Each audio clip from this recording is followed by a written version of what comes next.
right, when you click on the link to the activity for Kami or any PDF that you might have in your Google Drive, it's going to come up with a preview menu. So here I have Kami All About Me. And when I click on Open With, right here, you'll notice that Kami is not an option. Now, if you've installed it and have been using it, of course, it is going to be an option. So you just hold on, and I'm going to show all the rest of you how to connect. So you're going to go to Connect More Apps. And one of the first ones is going to be Kami. So I'm going to click on Kami and then click install. Now, Kami has already been vetted and is approved. In fact, we have the license and paid subscription. So both students and teachers have a subscription to Kami. All right, so I'm going to click continue, just needs permission. It's going to then ask for my email. And of course, I'm using my husband, who is also a teacher here in our district.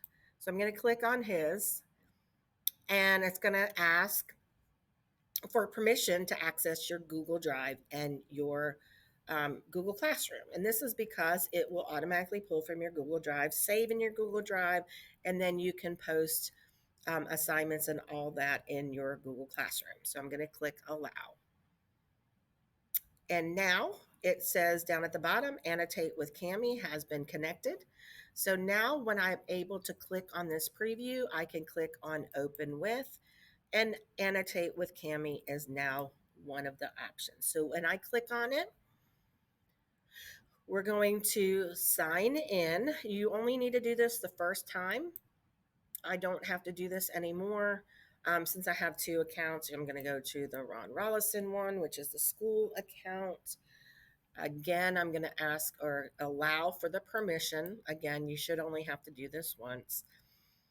And it's going to customize. Are you using it for school? Yes. Then click teacher. Are you using a learning management? You're going to click yes. And Google Classroom, let's see. No, I was going to see if Seesaw's in there. Just select Google Classroom. I'm going to do 20963, and Dutch Fork Elementary is going to come up, and click finish. So don't worry about a little intro, because I am going to show you what to do. So now you have welcome to Kami. You can close out of that tab and go back to the About Me that we're going to do today. Click on Open and Annotate with Kami. And now you should automatically be logged in. And now we are ready to do the activity.